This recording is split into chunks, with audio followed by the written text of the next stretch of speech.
Sherlock Holmes. Holmes.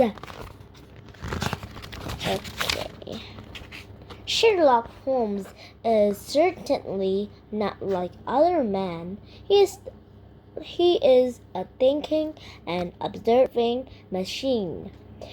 He has no time for other people. He is not interested in friendship except for ours, I would like to think.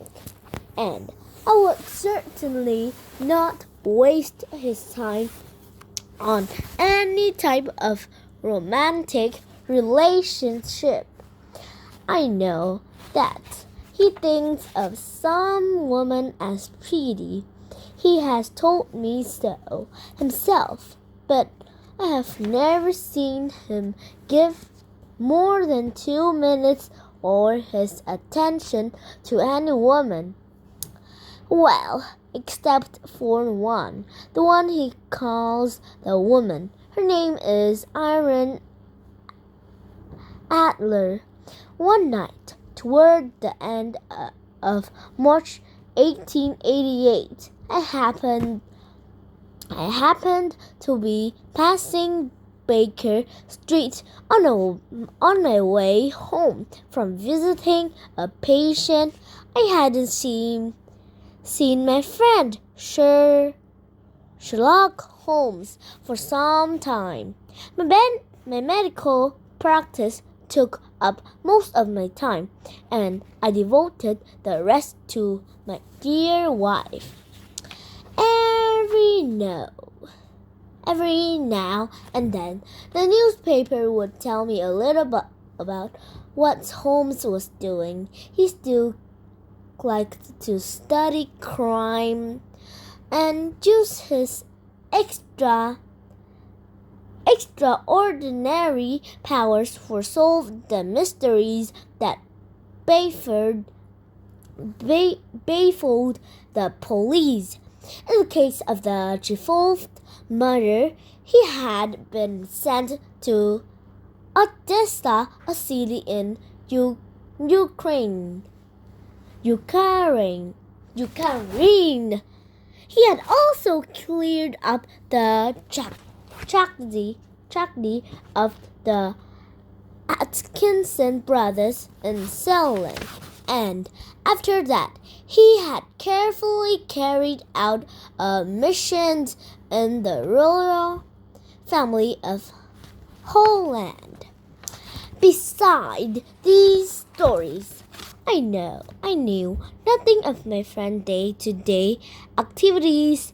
It was raining on that day in late March, and there was no many cabs free. As I passed the well-remembered door, I looked up to Holmes' window and suddenly wanted to see him again. His rooms were brightly lit, and I saw the silhouette of his tall, slim figure pass twice behind the blind. He was walking briskly up and down the room with his head sunk on his chest and his hand clasped behind him. This was a walk I had seen many times before. It meant that Holmes was at work. He was clearly hot on the scent of some new mystery. I rang the bell. It was answered by the landlady, Mrs. Hudson. "Oh, Dr. Weston, sir, you're soaking wet. Let me have your coat. This damp will not do your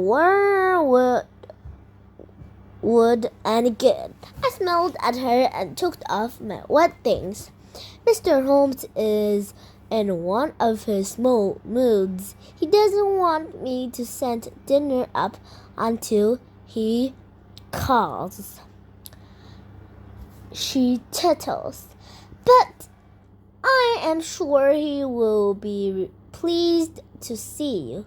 I climbed the stairs to the rooms that I used to rent with Holmes and knocked on the door. He did not seem very pleased to see me at first, but I knew that he was distracted by his problem.